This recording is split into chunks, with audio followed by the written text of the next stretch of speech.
Di antara pengagungan yang diperintahkan Allah kepada kita. Yang kedua, wahamilil Quran, dan juga memuliakan orang-orang yang hafal Quran, paham Quran, ya maksudnya ulama. Ghairil ghali, tanpa berlebihan, fihi di dalamnya. Wal jafi, atau berlonggar-longgar, anhu darinya, menyakitin maksudnya itu. Jadi dua-duanya jangan, nyepelein kagak boleh, berlebihan juga gak boleh. Nah sekarang ya zaman akhir ya Bu, kita berada di dua fenomena itu. Nggak sedikit orang nyepelein ulama, di sisi lain banyak orang terlalu mengagungkan ulama. Bukan kita nggak boleh ngambil barokahnya ulama, ada ulama dimanapun Ibu datang, tapi jangan jadi penjilat.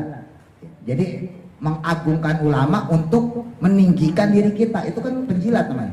Bukan karena emang meninggikan status beliau sebagai ulama, bukan, tapi karena ada misi, ada tujuan. Kita disuruh mempersatukan umat, kita disuruh mempererat ukhuwah. Ya, ibu ngaji ke musola, ke masjid, kan gitu kan? Itu kan tujuannya silaturahim, mempererat. Wah, sekarang Rasulullah itu ngajak umat ke musola, ke masjid, bukan ngajak ke rumah beliau. Kan begitu. Saya juga punya pengajian di rumah, saya juga punya majlis di rumah.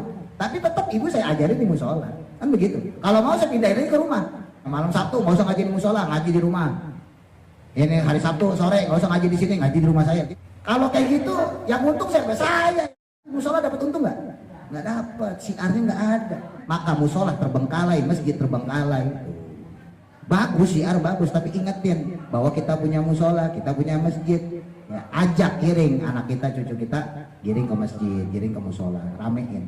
Karena yang diajari Nabi itu ya mensiarkan musola, mensiarkan masjid.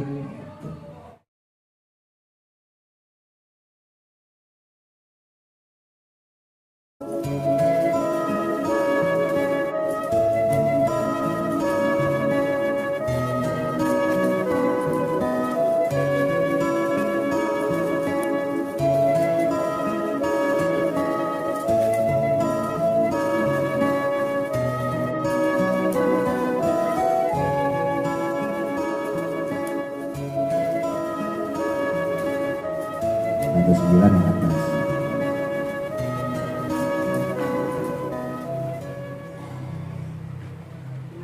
Bismillahirrahmanirrahim.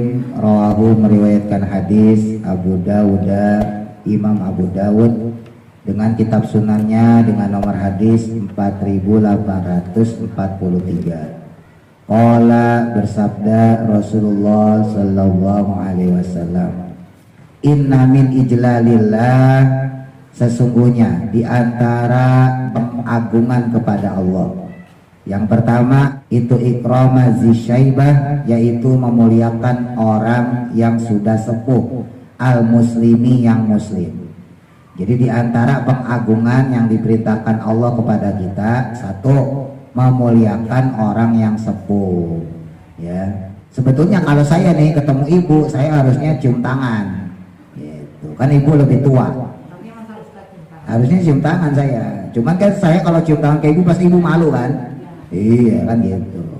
Saya kalau sama yang sepuh-sepuh yang saya kenal dari kecil ya, itu saya suka cium tangan, itu tetap sampai sekarang.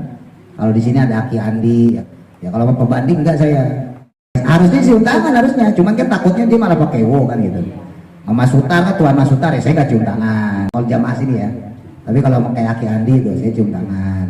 Atau misalnya kalau di sana ada Pak Haji Jamali tuh, dulu Pak Haji Jamali kan tinggalnya di sini. Nah saya kalau ketemu beliau cium tangan, orang dari kecil saya kenal beliau, kecilnya saya main di rumah beliau juga.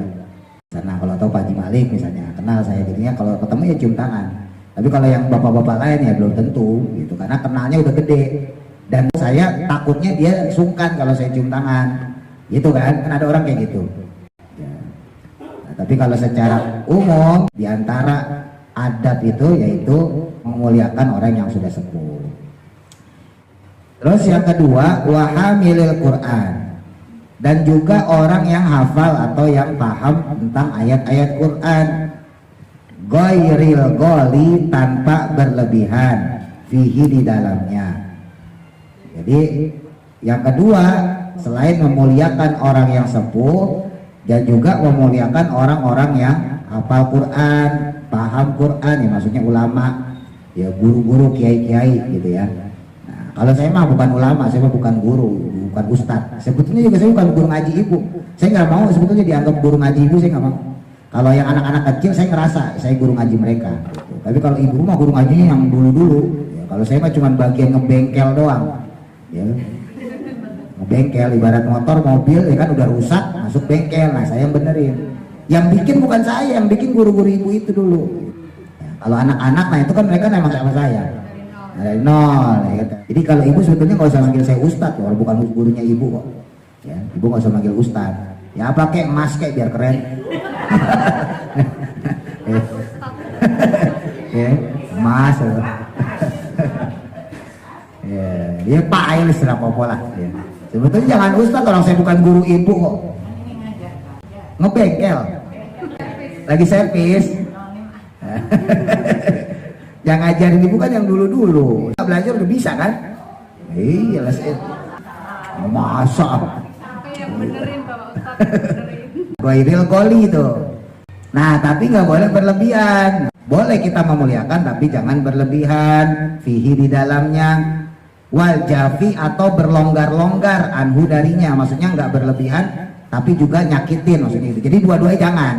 Nyepelein kagak boleh, berlebihan juga nggak boleh. Nah sekarang ya zaman akhir ya Bu, kita udah menjelang hari kiamat. Sekarang tuh kita berada di dua fenomena itu. Nggak sedikit orang nyepelein ulama, di sisi lain banyak orang terlalu mengagungkan ulama. Jadi kita tuh gimana ya, kita harus tengah-tengah ya. Ada orang yang nyepelein ulama, buat kiai pinter ya, habib pinter nggak dianggap ya, nggak diberikan kesempatan untuk dakwah. Saya punya teman pinter Bu, orang ibu EQ-nya cerdas. Nah singkat cerita ya, istrinya punya orang tua sakit ya, mau nggak mau teman saya ini yang laki nih akhirnya nemenin istrinya pulang ya, balik ke kampung ya. Itu di samping rumahnya ada masjid gede Bu, itu nggak dipakai Bu, padahal dia udah, bahasa kita tuh udah promosi lah bahwa saya alumni pondok ini, saya hafal Quran, saya begini. Tapi yang punya tempat itu nggak mau tersaingi. Ya udah ada guru ngajinya namanya masjid gitu ya. Tapi kan seenggaknya kan kalau saya nih gitu, seandainya daerah sini ada ustadz, pasti saya persilahkan. Ya, apalagi ini orang pinter masalahnya. Masanya bukan baru sebulan 2 bulan, udah 2 tahun. Sampai buat ngajar anak kecil aja nggak diperbolehin. Akhirnya dia itu nggak ngajar di situ, ngajarnya di kampung lain. Jadi ibaratnya kalau saya tadinya di Pondok Dayung, akhirnya saya ngajarnya di Kebun Kelapa karena di Pondok Dayung nggak diterima. Gitu. Kira-kira begitu lah. Akhirnya itu pindah ke kampung lain ngajarnya. Kampung istrinya sendiri nggak ngajar. Kenapa? Karena nggak dipakai sama orang situ. Nggak dianggap. Yaitu yang tua-tuanya takut tersaingi. Ya memang resiko orang muda tuh begitu loh Bu. 1 tersaingi, 2 terzolimi. Di sisi lain harus menyampaikan kebenaran, ya kan? Dulu kan saya cerita tuh, waktu saya nerangin hukum Bismillah Bu. Bismillah ada 4, kayak tadi tuh ya. Wajib di Fatihah, sunnah di permulaan surat, haram di surat At-Taubah, makruh setelah ayat pertama pada surat selain surat Fatihah dan At-Taubah. Nah kan kita baca nih, misalnya baca Alif Lam Mim gitu ya, atau setelahnya yang kayak gini kita baca lah. Kebetulan misalnya juz 2, saya kulus sufaha misalnya gitu ya. Lah kan kita baca itu tahun doang. A'udzubillah gitu kan. Habis itu kan nggak baca bismillah. Saya kulus sufaha gitu. Atau misalnya juz 3 tilka rusulu fadlna. Ta'ud a'udzubillahi minasyaitonir rajim gitu. Tilka rusulu gitu. Itu diprotes. Yang protes aki-aki. Kakek-kakek, bapak-bapak tua. Wah ngotot banget sama saya. Ini contoh aja ya. Jadi dikira dakwah itu gampang, susah. Dan yang paling susah itu ngadepin yang begini-begini. Makanya saya bolak-balik ngomong, enakan ngajarin yang 0. Enak kalau ngajarin 0, polos. Ya polos. Ibarat mobil tuh nggak pati-pati rusak amat. Datang ke bengkel, ya kan, bawa mobil, bawa motor, kenapa Mas? Servis oli, ganti oli. Pulang, beres. Tapi kalau udah penyok-penyok, ya bannya bocor, radiatornya aus, akinya soak, wah susah itu. Nah, iya, nah, itu repot itu. Kalau dibantahnya pakai ilmu nggak masalah, bantahnya menang tua doang. Kalau bantah pakai ilmu saya seneng Bu. Wah berarti kan jadi masukan juga. Jadi misalnya gitu ya, seandainya saya bilang nih, Bismillah itu pada Fatihah wajib, gampangnya gitu ya. selain pada Fatihah setelah ayat pertama hukumnya makruh karena itu bisa menambahkan lafadz. Kan alasan saya itu. Dan itu tertuang dalam kitab-kitab. Ibu bisa buka kitab Al-Itqan fi Ulumil Quran. Jadi bukan sembarangan saya ngomong itu. Nah dia ngedebat enak doang. Ya tetap pakai bismillah Pak Ustaz. Tetap alasannya apa? Nggak ada. Ya pokoknya begitu. Nah kan usah Bu.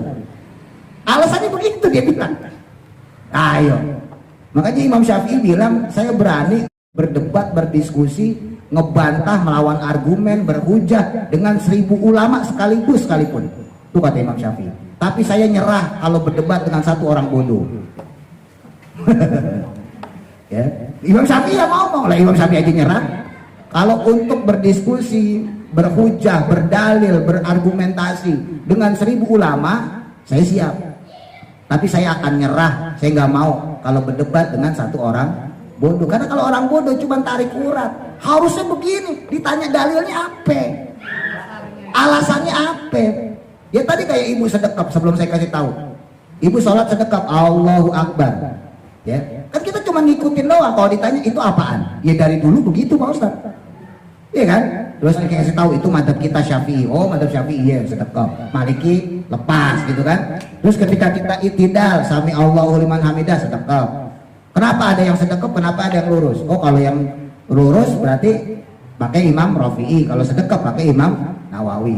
Nah, itu kan ilmu. Tapi kalau seandainya nih, ibu bayangin ibu sendiri, ada orang itidal, tangannya lurus, sami Allahu liman hamidah, lurus tangannya. Nah, ibu lagi nerangin, ya. Ketika itidal, sami Allahu liman hamidah, ada orang itidal, tangannya sedekap. Terus ibu bilang itu kaulnya Imam An-Nawawi. Ibu nerangin kepada orang yang tangannya lurus. Imam Nawawi itu pakar ilmu, Bu. Ibu kalau belajar kitab-kitab nggak ada satupun fan ilmu yang nggak dikarang sama Imam An-Nawawi. Bukan Syekh Nawawi ya. Kalau Syekh Nawawi Banten. Kalau Imam An-Nawawi ini Baghdad, Irak. Itu semua ilmu ada semua Bu. Ilmu Quran ibu bisa cari kitabnya Imam An-Nawawi. Ibu mau belajar Nausorob ada kitabnya Imam An-Nawawi. Ibu mau belajar fikih Imam An-Nawawi juga ngarang. Ibu mau belajar tauhid Imam An-Nawawi juga ngarang. Kalau ibu mau belajar akhlak Imam An-Nawawi juga ngarang. Jadi nggak ada satupun fan ilmu yang nggak dikarang sama Imam An-Nawawi. Imam besar. Itu semua kitabnya terkenal Bu. Bahkan dikaji sampai sekarang sama orang-orang pondok pesantren. Nah seandainya ibu nerangin tuh kayak gitu, nerangin kepada orang yang tangannya lurus. Mungkin dia bingung lihat ada orang kok sholatnya itidal sedekap. Terus ibu bilang pada orang ini, makanya kamu nggak usah nyalain orang yang sholatnya sedekap. Ibu terangin, wah sedekap tuh boleh karena itu Imam Nawawi. Ibu terangin gini. Nah terus dia bantah, ya tetap kagak boleh. Terus ibu tanya alasannya apa nggak boleh? Ya dari dulu begitu. Ngeyel. Apa yang harus kita lakukan dengan menghadapi orang kayak gitu? Nggak ada, iya. Tinggalin udah. Iya. Ya karena saya khawatir juga Bu, takutnya kan ketika kita bantah, ini kan orang tua nih, kasihan juga ntar image-nya kan jelek, ya kan? Ya kalau ngaji kayak gini karuan, walaupun kadang-kadang juga saya ketar-ketir juga. Ya ibu ntar saya bantah, tersinggung nggak gitu? Kadang-kadang begitu juga. Ya kan ibu lebih tua dari saya, gampangnya gitu ya. Nah, jadi saya kalau ngelihat tuh orang, oh, ini saya sampein. Takutnya dia tersinggung doang gitu. Nah makanya kadang ada hal yang ya maaf ya harus kita ambil tindakan di situ. Kita lurusin atau sama sekali nggak usah. Kalau bisa dilurusin ya kita lurusin. Kalau nggak bisa ya udah tinggalin aja. Mau ngapain lagi? Ya. Nah terus yang kedua di sisi lain ya kalau tadi ada orang yang menyepelekan para ulama segala macam ya. Ada yang kedua yaitu orang-orang yang justru terlalu mengagungkan ulama. Kadang-kadang bukan ulama, cuman pakaiannya doang kayak ulama. Pakaiannya kayak ustadz, pakaiannya kayak Habib, ya kan kayak undang-undang, kan? Sorban 4 meter. Iya, kayak tongkat. Pokoknya gayanya doang, tapi berlebihan. Ilmu mah nggak ada. Ini ceramah juga asal-asalan, kagak ada hadisnya, kagak ada kitabnya, asal aja ngomong. Dia sebisa-bisa dia doang lah ibaratnya gitu. Enggak sedikit, tapi diagungkan. Wah datang ya kan, cium tangan sampai bolak-balik. Wow. Rebutan, ya kan? Itu jadi kita dalam fenomena itu maksudnya ya. Kita berada dalam dunia yang seperti itu. Di satu sisi sebagian orang banyak menyepelekan ulama-ulama yang memang ahlinya. Di sisi lain nggak sedikit ada orang yang terlalu mengagungkan ulama. Nah kita gimana? Kita tengah-tengah aja. Ya. Saya pernah di satu majelis, ya kebetulan saya diundang. Nah, ini ada habibnya, ada kiainya segala macam. Ya maaf ya, kan kita bisa nilai Bu. Ibu aja bisa nilai, apalagi saya berarti gitu. Kita kan bisa nilai kualitas orang. Orang baca Yasin, orang baca Ratib, kan kita bisa lihat. Oh ini mah ustadz kampung, bisa ustadz kuburan, ibarat gitu. Yang suka dipanggil kuburan. Maksudnya bukan yang dia punya ilmu ngajar, kan kita bisa nilai Bu. Oh baca Yasinnya begini, oh baca Ratibnya begini. Sama ibu-ibu jauh bagusan ibu-ibu. Iya. Lah bacanya salah-salah berantakan, tapi jamaahnya manggilnya ustadz. Nah, gak lama kemudian ustadz gedenya datang nih, kiai lah bahasa kita ya. Kiai gede datang, habib gedenya datang berdua. Wah cium tangan tuh. Nah itu semua ngomong, wah ini kalau nggak ada pak kiai, kalau nggak ada habib, jamaah nggak banyak nih kayak gini. Itu penjilat. Ustadz kayak gini penjilat. Jadi saya cium tangan tetap kalau ada kiai ya. Ada kiai, ada habib saya cium tangan tetap. Tapi nggak usah sampai ngomong-ngomong kayak gitu itu banget. Ini kalau nggak karomah antum nih bib. Oh, kalau nggak karomah emang apaan? Karomah itu kemuliaan. Ini belum apa, antum nih. Oh, pokoknya bener-bener ngejilat lah. Kan tujuannya apa itu? Ngegedein si kiai, ngegedein si habib. Supaya si ustadz yang Ustadz Yasin lah saya bilang ya. Ustadz tahlil ini dipakai terus. Kan tujuannya itu. Karena dia punya tujuan supaya saya dipakai terus di majlisnya dia. Akhirnya ngejilat si kiai ini, si habib ini. Nah itu. Akhirnya ya maaf ya. Sekarang banyak terjadi gap antara ustadz, kiai, habaib, ya ulama segala macam. Sekarang banyak terjadi gap. Terjadinya gap itu secara nggak langsung atas perbuatan kita sendiri. Saya nyampein kepada anak-anak yang di rumah juga itu yang ngaji, yang udah pada remaja, SMP, SMA tuh saya bilangin, kalau kalian senang sama majlis taklim, kalian senang sama majlis zikir, kalian senang sama majlis selawat, majlis apapun lah pengajian-pengajian, jangan dibeda-bedain. Jangan dibeda-bedain. Mau siapapun yang ngajar di situ, mau ustadz, mau kiai, mau habib, jangan dibeda-bedain. Semuanya sama guru kita. Jadi kita tuh dihadapkan dalam posisi seperti itu loh. Fenomena seperti itu bahaya tuh. Secara keilmuan bahaya. Ya. Bukan kita nggak boleh ngambil barokahnya ulama. Ada ulama dimanapun ibu datang, tapi jangan jadi penjilat. Ya, paham ya, jadi penjilat ya. Jadi mengagungkan ulama untuk meninggikan diri kita, itu kan penjilat namanya. Ya kayak tadi si ustadz tadi saya contohin, dia meninggikan kiainya, meninggikan ulamanya, meninggikan habibnya, mau tinggi-tinggi supaya dia tetap dipakai. Kan begitu. Iya, bukan karena emang meninggikan status beliau sebagai ulama, bukan, tapi karena ada misi, ada tujuan supaya si ustadz ini tetap dipakai. Wah ngeri sekarang. Ya walhasil sekarang maaf, majlis-majlis lebih ramai daripada musola masjid.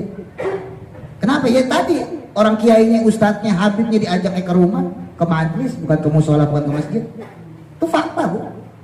Coba misalnya Masjid Baitul Nur nih, musola Baitul Ridwan Aidah, ini kan banyak nih, ada nggak yang masuk? Nggak ada, bikin sendiri-sendiri. Itu akibat apa? Akibat ustadz penjilat. Udah kita bikin acara di sini aja, nggak usah di musola, masjid. Wow. Bahayanya itu secara nggak langsung sebetulnya memecah belah. Jadi memecah belah umat. Kasihan tadi akhirat, maksudnya tanggung jawabnya gimana? Ya kan kita disuruh ngayomin umat, kita disuruh mempersatukan umat, kita disuruh mempererat ukhuwah. Ya ibu ngaji ke musola, ke masjid kan gitu kan? Itu kan tujuannya silaturahim, mempererat. Wah, sekarang ibu bikin pengajian sendiri di rumah. Jadi hancur nggak umat? Jadi hancur Bu. Ya Rasulullah itu ngajak umat ke musola, ke masjid, bukan ngajak ke rumah beliau. Kan begitu. Saya juga punya pengajian di rumah, saya juga punya majlis di rumah. Tapi tetap ibu saya ajarin di musola. Kan begitu. Kalau mau saya pindahin lagi ke rumah. Kan begitu ya. Gampangnya malam Sabtu nggak usah ngaji di musola, ngaji di rumah. Ini hari Sabtu sore nggak usah ngaji di sini, ngaji di rumah saya. Jadi musola sepi. Kalau kayak gitu, yang untung siapa? Saya. Yang menang kan pasti saya gede. Pak Ustadz mah, yo ngajinya tiap hari rame terus rumahnya. Tapi musola dapat untung nggak? Nggak dapat. Siarnya nggak ada. Tuh orang-orang kayak gitu nggak mikir ke situ. Ketika dia narik jamaah ke rumahnya, maka musola terbengkalai, masjid terbengkalai. Ya, makanya tidak sembarangan. Bagus siar bagus, tapi ingetin bahwa kita punya musola, kita punya masjid. Ya, ajak giring anak kita, cucu kita giring ke masjid, giring ke musola, ramein. Karena yang diajarin Nabi itu ya mensiarkan musola, mensiarkan masjid. Ya, terus kemudian wa ikrama disultanil muqsit, dan kemudian memuliakan penguasa atau pemerintah yang adil. Tuh. Adab yang ketiga, selain kita memuliakan orang yang sudah sepuh dari kita, orang yang lebih tua dari kita, yang kemudian ya para ulama, yang ketiga yaitu pemerintah yang adil. Jadi kalau pemerintah dia adil ya nggak boleh dikata-katain, nggak boleh didemo gitu. Makanya sekarang ada yang demo menurut sebagian pemerintah yang sekarang kagak adil, menurut sebagian yang lain gak usah demo-demo lah, udah bagus kok. Nah itu menurut yang adil. Ya udah apa-apa, orang pro kontra kok, biasa lah ya. Rawahu Ahmad, meriwayatkan Imam Ahmad dengan nomor hadis 5443. Qala bersabda Rasulullah sallallahu alaihi wasallam, laisa min ummati, bukanlah termasuk golongan umatku, man yaitu orang lam yujilla, yang dia tidak mau memuliakan kabirona akan orang-orang tua di antara kita. Nggak termasuk umatnya Kanjeng Nabi, kata beliau, kalau ada orang tua kok nggak dimuliain. Wayarham, dan menyayangi sogirona, orang-orang muda di antara kita. Jadi biar seimbang. Saya menghormati ibu karena saya masih muda, ibu sudah sepuh gitu ya. Ibu sayang sama saya karena ibu udah tua, saya masih muda gitu. Wa ya'rif, dan kemudian mengetahui atau memberikan li alimina, kepada orang-orang yang alim di antara kita, haqqahu, akan hak-haknya. Jadi nggak termasuk umatnya Kanjeng Nabi, kata beliau, satu, orang yang tidak menghargai orang yang sudah sepuh dan menyayangi orang-orang muda di antara kita. Atau yang kedua, tidak memberikan hak-haknya kepada orang-orang alim, kepada ulama ya, orang-orang yang berilmu. Apa tuh hak-haknya orang alim, haknya orang berilmu, haknya orang yang sepuh? Ya tentunya dihormatin. Hormati bukan berarti berlebihan, sekali lagi ya. Ya kalau memang dia pintar, berikan kesempatan, nggak apa-apa.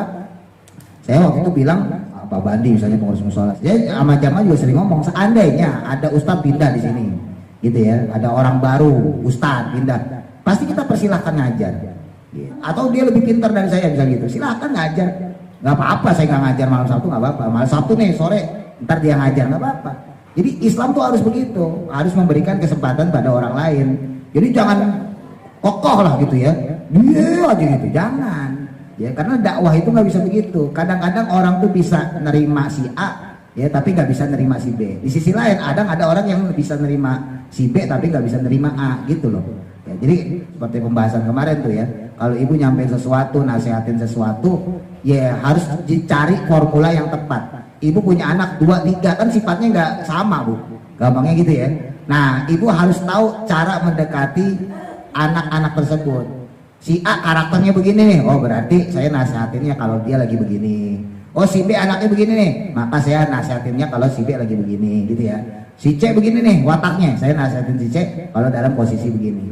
Ya sama dalam dakwah segitu juga. Saya juga nyampein kepada ibu juga ada triknya sendiri sebenarnya, ada cara-cara itu sendiri. Itu. Nah orang alim, pinter, sepuh, wah berarti top tuh. Berarti terkumpul kepada orang tersebut kemuliaan-kemuliaan. Kalau di Jakarta mah jarang lah kali ya. Kalau di kampung tuh banyak. Orang alim udah sepuh, ya udah pakai tongkat ibaratnya gitu. Sepuh tapi pinter. Nah kalau di Jakarta enggak, kebanyakan kan tuanya tua kejemur. Jadi tua doang maksudnya gitu, pinter kagak gitu. Ya ada yang pinter, kayak ibu ini tua pinter. Tapi kan banyak juga yang tua kejemur. Ya, tua doang, sholat kagak bisa, baca Quran kagak bisa, kan banyak kayak gitu. Ya kalau yang ngaji karuan ibu-ibu tua tapi pinter, udah jelas lah. Yang di luar belum tentu. Tua doang, menang tua doang suruh baca Quran, emang bisa? Kagak bisa. Nah, idealnya itu tua umurnya, ya ilmunya juga tua gitu loh.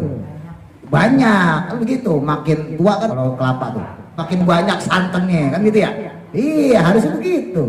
Nah kita enggak, kadang-kadang maaf ya fenomena di lapangan tuh enggak. Kadang menang tuanya doang, ilmunya kagak ada. Akhirnya pas ketika ngedebat, ngobrol, diskusi, yang dimenangin tuanya. Udah ibu bilangin, loh, padahal belum tentu yang benar, mungkin anaknya. Kadang-kadang anak kita yang benar bu, ya mungkin cucu kita yang benar, kita yang salah. Cuman kita suka menangin tuanya, padahal masa kita itu sudah bukan lagi masa mereka. Wallahu a'lam. Mudah-mudahan manfaat. Al-Fatihah. A'udzu billahi minasy syaithanir rajim. Bismillahirrahmanirrahim.